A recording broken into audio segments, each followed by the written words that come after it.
The market was loud. Aliens shouted. Credits clinked. The smell of oil, blood, and burnt food filled the air.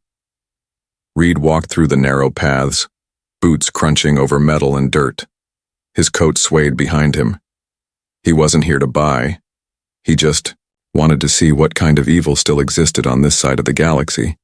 Then he saw her. She sat alone in a rusted cage. Her skin was pale purple but covered in dirt and bruises. One of her eyes was swollen shut. Her arms were thin like sticks and a strange metal collar glowed around her neck. She didn't cry. She didn't speak. She just looked at the ground, shaking. "Hey, human," the seller laughed, showing his sharp yellow teeth. "You like this? One, she's broken useless, but pretty enough for fun." Reed's eyes narrowed. He didn't reply. "She's part of the show." The alien smirked. "We break the weak ones for laughs. Want her? Cheap price." Reed stepped closer. The girl lifted her head slowly. Her eyes, they were too big for her face. Glowing, empty. But when she looked at Reed, something flickered. Fear, and maybe hope. "How long has she been here?" Reed asked, his voice flat. The seller shrugged. "Don't know. Don't care. She don't talk, doesn't eat, might die tonight. You want her or not?" Reed looked again. The girl was barely breathing. One leg was twisted. She couldn't even sit up straight. Her small hands were covered in cuts and one nail was missing. She looked like she had once been something beautiful. Now, she was just broken. "Name?" Reed asked. The seller laughed harder. "She ain't got one. Call her trash. Or toy. Doesn't matter." Reed's jaw clenched. He hated this place. But still he didn't look away. He remembered something. Years ago, on Earth. A wounded bird. He had held it in his hand. It had looked just like this girl did now, scared, shaking, almost dead. He had saved that bird. Now this girl was no bird, but the feeling was the same. Reed pulled out a handful of credits and threw them at the seller. The alien blinked. "Wait, seriously?" "I'll take her," Reed said. "Open the cage. She's no good. Open the cage." The seller sighed and pressed a button. The rusty gate creaked open. Reed stepped in. The girl didn't move. Her eyes were still locked on him. He knelt down and reached out his hand slowly. "It's okay," he said quietly. "I'm not like them."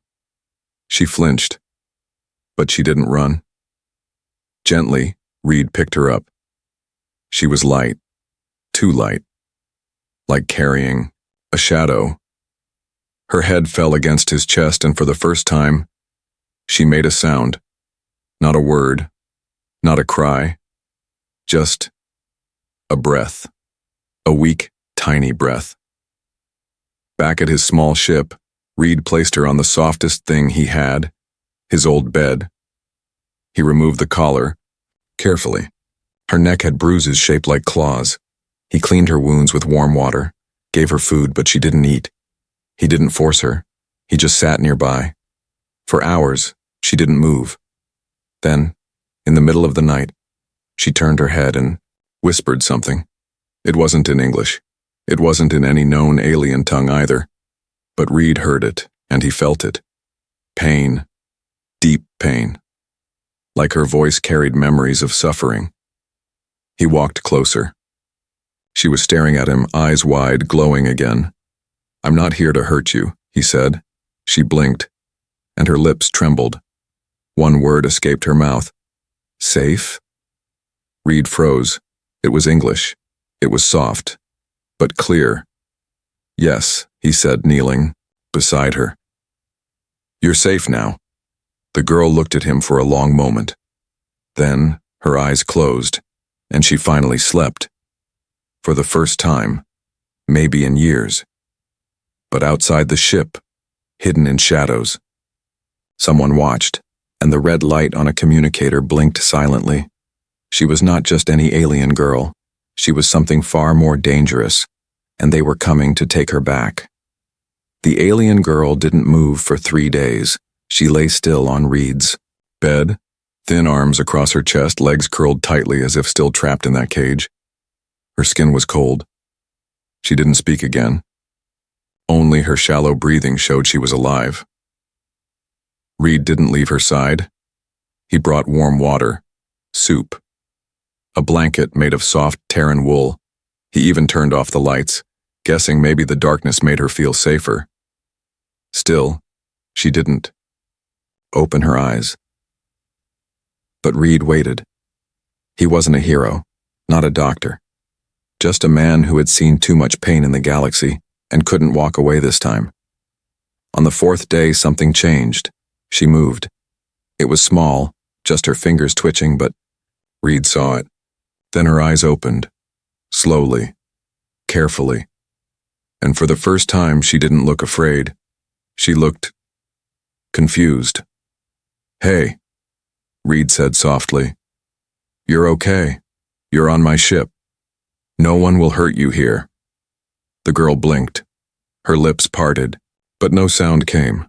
Reed smiled gently. "You don't need to talk, just rest. I'll take care of the rest." She stared at him, as if trying to understand something deeper. Her glowing eyes shimmered under the ship's soft lights. Then she looked at the bowl of soup. She reached for it, slow, shaking fingers, and brought it to her lips. The first sip was clumsy. The second was stronger. By the third, she was drinking, like someone who hadn't tasted real food in weeks. Reed didn't speak. He just watched, quiet, calm. And when she was done, she looked at him again and whispered one word. "Why?" Reed tilted his head. "Why what?" "Why? Help?" She asked in broken English. Reed sighed. He looked away, then back at her. "I don't know," he said truthfully. "Maybe because no one helped me once." She didn't reply, but her eyes softened. That night she sat up for the first time. Reed gave her a name, Leary. She didn't reject it, just repeated it softly. Leary. The name suited her, gentle but strange, like a forgotten song. For the next few days, Leary began to heal. Reed wrapped her broken leg in a brace, gave her soft food, let her wear one of his old shirts. It hung off her like a blanket, but she smiled when she touched it. She still didn't talk much, but she listened, watched. And one evening, as Reed worked on the ship's controls, she stood behind him quietly and asked, "Are you my owner?" Reed froze. He turned around, eyes wide. "No," he said firmly. "You're not a thing, Leary. No one owns you." She frowned. "But before, they said I am only toy." "They were wrong," Reed said, voice hard. "You're not broken. You're not a toy. You're a person." Leary blinked. Her fingers curled into her palm. "No one ever said that," she whispered. But as Leary healed, strange things began to happen. One night, Reed found her floating, above the bed only a few inches, but glowing. When he stepped closer, the air around her felt warm, almost electric. "Leary?" he whispered. Her eyes opened, fully white now, no pupils.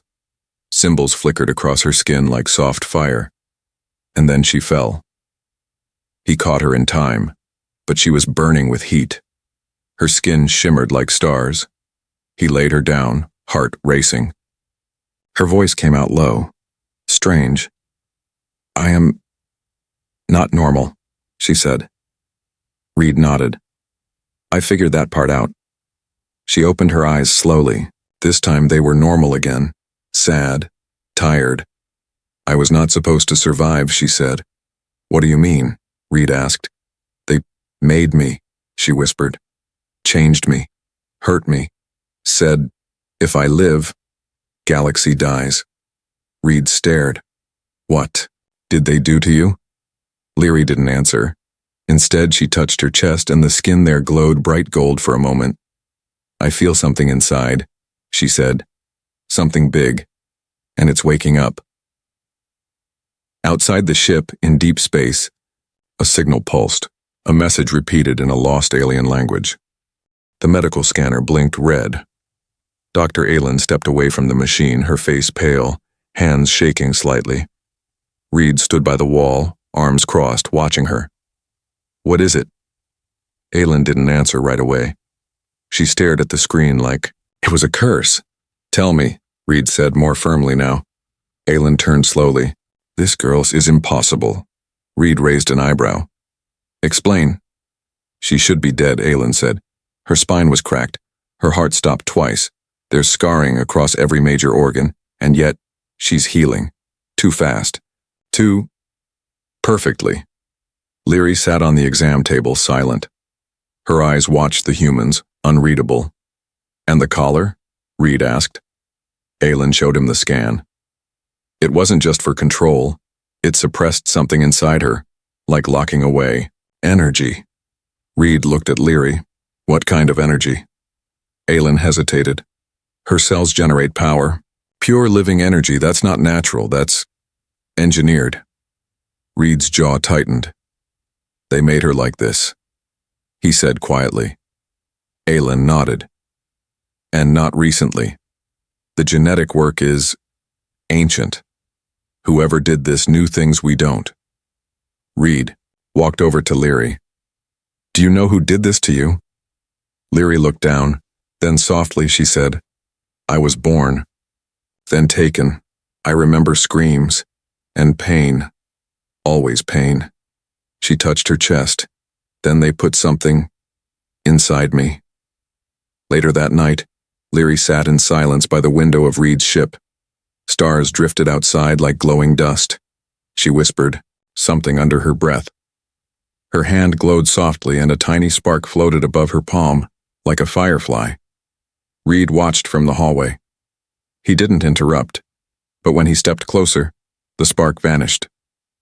"I saw you," Leary said. "In the auction. I thought I was dreaming. No one ever looked at me like you did." Reed sat down beside her. "You didn't look broken to me," he said. "Just lost." She looked at him. "You think I can be fixed?" Reed shook his head. "You don't need fixing. You need truth." In the morning, Aylin gave them a warning. Whatever was inside her, it's waking up faster now. If someone's tracking that signal. She didn't finish the sentence. Reed nodded. He understood. He took Leary and left the station within minutes. Hours into space, alarms blared. Something had followed them. 3 dark ships dropped out of warp. No markings, no communication, no mercy. "They're not here to talk," Reed muttered. Gripping the controls, missiles launched. Reed dodged hard. Leary held onto the chair, eyes wide. Reed cursed under his breath. "We can't outrun them." A blast hit the side of the ship. Systems flickered. Smoke filled the cabin. Suddenly Leary stood. Her eyes glowed again, brighter than ever. She walked to the back of the ship, to the reactor room. Reed shouted, "Leary, what are you doing?" Ilau didn't answer.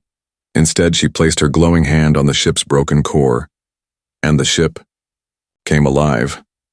The smoke disappeared. Lights snapped back on. Shields flared bright blue. Power surged through every system. Reed stared in disbelief. She turned to him. "I don't know what I am," she said softly. "But I know I don't want to die today." With a roar, the ship burst forward, too fast for the attackers to follow. They vanished into warp space. Safe, for now. Later, as Reed repaired some wires, Leary sat near him, hugging her knees. "I heard them once," she said quietly. "The ones who made me. They said I was a weapon, something to be feared." Reed looked up. "You're not a weapon. They said if I live, every planets could burn." Reed frowned. "You saved this ship. You saved both of us. That's not destruction. That's life." Leary smiled slightly, but deep in her mind, fear remained, because the more she used her power, the more she remembered things that weren't hers. Names, battles, screams. Like she had lived many lives before this one, and none of them ended well. In the far distance, a signal echoed again. Subject 9 confirmed. Recovery must proceed. Termination permitted. And this time they sent someone who never failed. A hunter made of metal and bone, a being without mercy. It had only one mission: bring the girl back, or destroy her. The stars were quiet, but something darker moved between them. It wasn't a ship, it wasn't alive. It was called the Collector, a silent machine wrapped in bones and armor sent only when all other hunters failed. And now, it had a name: Leary. Target: capture or kill. Reed's ship drifted near a cold moon. Inside, Leary sat on the floor, her hands glowing softly as she tried to fix a small broken drone. She wasn't afraid of machines anymore. Not small ones. Not after what she had survived. But her hands still shook sometimes, like her body remembered pain even when her mind tried to forget. Reed watched her quietly.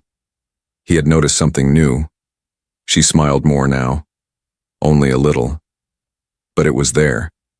She looked more like a child, and less like a ghost, until the nightmares returned. That night she screamed in her sleep. Reed rushed in.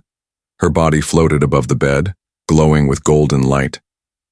Her mouth opened, but the voice that came out wasn't hers. It was deep, cold, alien. She remembers, it said. We are awake again. Then she dropped like a stone. Reed caught her. She was burning with fever. Her eyes opened wide and she whispered, "They're coming." The next morning, Leary sat in the corner hugging her knees. Reed brought tea. Sat down beside her. "Tell me what you saw." Leary stared into the cup. Her voice was low. "They used to call me Number 9. "Who did?" "The White Room.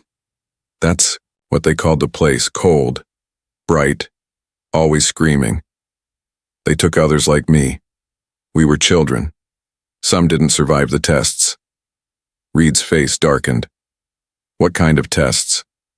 "They opened us, looked inside. They wanted to know why we were different, why we could glow, why we could heal." She paused. "They said I was special, not because of power, but because I survived. Everything." Reed placed a hand on her shoulder. "You're not a number anymore." She looked at him. "They won't stop. You know that, right?" "I don't care," Reed said. "They'll have to go through me." She blinked. A tear fell. It sparkled like liquid light. But far away, the Collector had already found them. It landed on the moon quietly. Its body made no sound. Only its red eye glowed in the dark. Inside its metal shell were pieces of the first 8 children, the ones who hadn't survived, the ones Leary had forgotten. On the ship, alarms suddenly flared. Reed jumped up. "We've got company." He scanned the radar. Only one signal, but something felt wrong. "One ship?" he said. "Why just one?" Leary stood up behind him. "No," she said. "It's not a ship." Reed looked at her. "It's him," she whispered. "The one they send when all else fails." The screen flashed again, then went black. Something was jamming them. Then came the knock. Not on the door. Not from outside. From inside the ship. Reed pulled his blaster. "No one opened the tambour hatch," he said. Leary stepped forward, eyes glowing. "He doesn't need a door." Lights flickered. The corridor grew cold. Then it stepped into view. The Collector, a tall figure of metal and bones, wires hanging like hair, a single glowing eye staring straight at Leary. "You will return," it said in a voice that echoed like steel. "You are property of the White Room." Reed aimed his blaster. "She's not going anywhere." The Collector ignored him. "Unit 9, activation required, obey protocol." Leary's legs trembled. "I don't want to go." The machine raised a hand. "Then you will be erased." It fired. A beam of pure white light shot toward her. Reed jumped in front of her. The beam hit him, square in the chest. He dropped. Leary screamed. The glow in her skin exploded. Symbols raced across her body. Her hair lifted. The air cracked like thunder. "You don't touch him," she shouted. And with a wave of her hand, the collector flew backwards, crashing into the ship's wall. The whole ship shook. She ran to Reed's side. His chest was burned. He was breathing, but barely. She touched his skin. "Please." Her glow sank into him. Seconds passed. Then he gasped. Alive, but unconscious. She stood. Her eyes were no longer glowing gold. They were pure white. The collector rose again, slower. "Now you have changed." Cleary's voice was calm. "I am not number 9 anymore." She raised her hand and light filled the room. Somewhere deep in a lab across the galaxy, a scientist dropped his glass. "She activated," he whispered. Another nodded. "She's evolving, just like the prophecy said." The sky over Kotha 7 burned orange. Reed's ship cut through the clouds like a wounded bird. Flames licked the hull. Smoke poured from the engine. Inside, alarm screamed. Reed, pale and shaky, struggled to hold the controls steady. He was still weak from the hit he took saving Leary. "We're going down," he muttered. Leary stood behind him. Her hands were glowing. Again, but this time the glow was calm. Controlled. "I can land it," she said. Reed looked at her. "Are you sure?" She nodded once. "I remember how." He didn't ask questions. He just let go. Leary placed her hands on the panel. The ship responded like it knew her. The flames dimmed. The shaking slowed. The ground rushed toward them. But instead of crashing, they slid gently into the sand dunes below. Silence. Smoke rose from the vents. But they were alive. Reed coughed, smiling weakly. "You're full of surprises." Leary helped him to his feet. "We have to move. Others are coming." Reed frowned. "More collectors?" She shook her head. "Worse. They send bounty hunters now." They ran across the dunes. The sun was setting fast. The desert turned cold and purple. In the distance, engines roared. 3 speeder bikes, sleek, black, and fast, chased them over the hills. Reed fell once. Leary pulled him up. "They won't stop," she said. "Not until I'm dead." He looked at her. "Then we stop them first." They reached a ruined outpost. Metal walls half buried in sand. Once a mining station. Reed dragged open a gate. They slipped inside. The wind howled behind them. Leary looked around. "This place is full of old power coils." Reed raised an eyebrow. "Can you use them?" She nodded. "I think so." Outside, the bounty hunters circled. One spoke into a comm. "We've cornered her, the human too." A voice replied, "Bring her alive. The man's optional." The hunters smirked. Inside the outpost, Leary sat near the coils. She placed her hands on the rusted metal. It lit up. Soft at first, then bright like a newborn star. "She's charging the whole place," Reed whispered. Doors locked. Traps hummed. Lights returned to life after years of silence. Reed handed her a small communicator. "You stay here. I'll draw them in." "No," she said. "I'm not hiding again." He smiled. "You've changed." Leary's eyes glowed. "You helped me become more."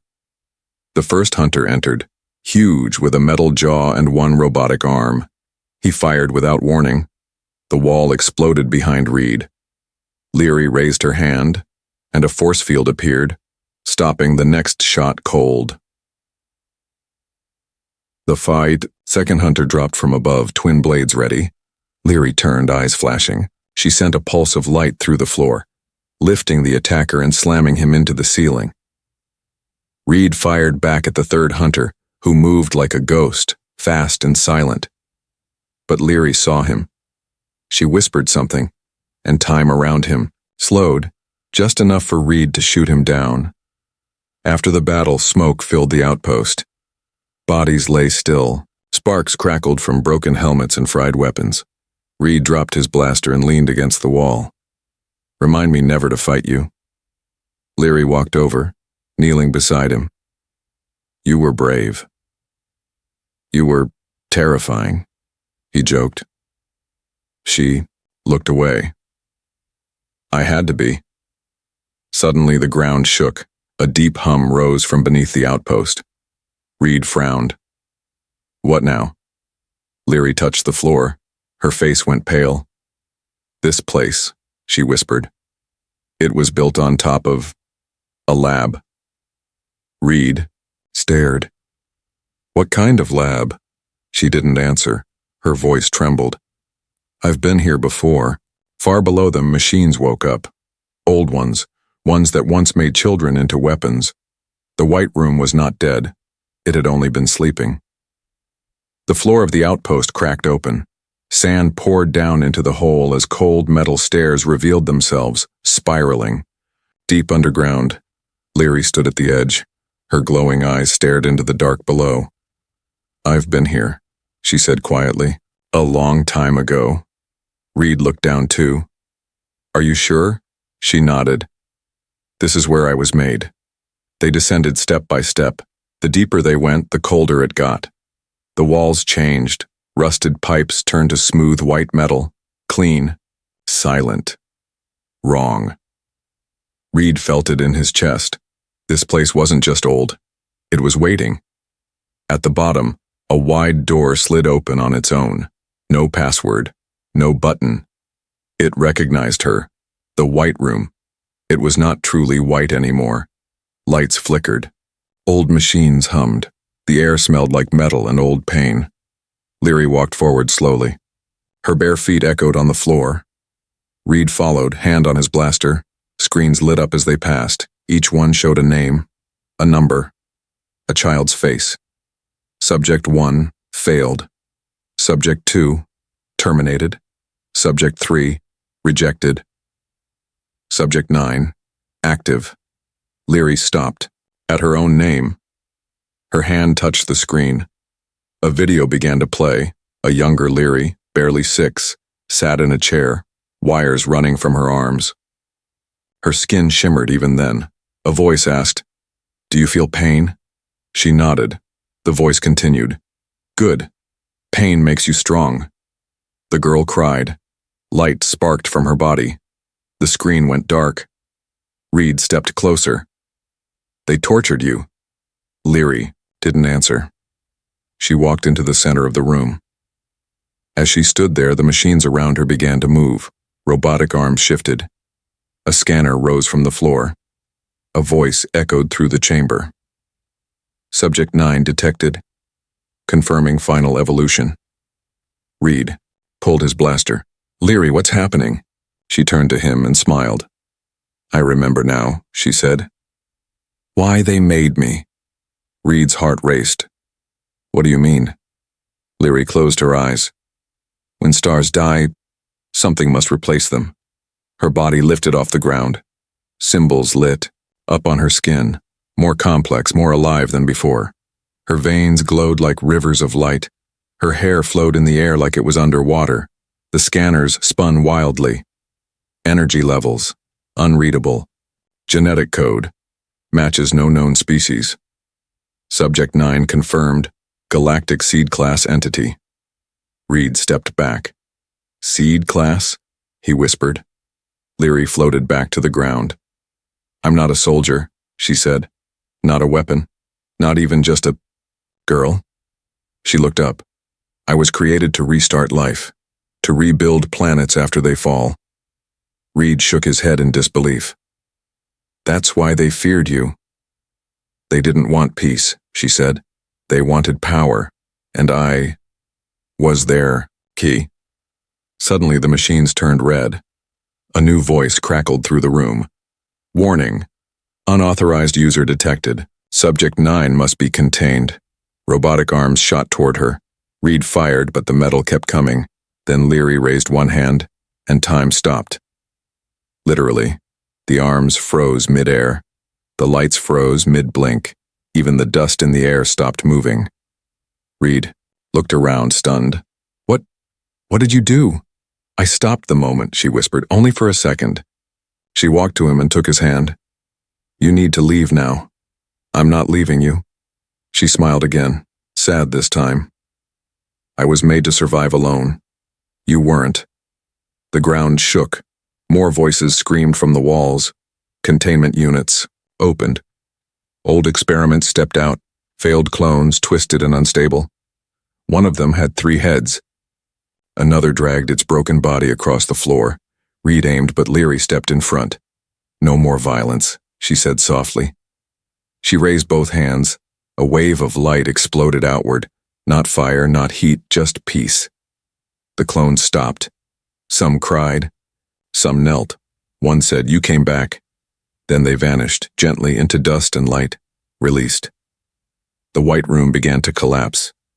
Leary turned to Reed. "Go." "I'm not leaving you," he shouted. She touched his chest. A blast of golden light surrounded him. He vanished, teleported. Reed gasped as he fell to the ground, back on the surface.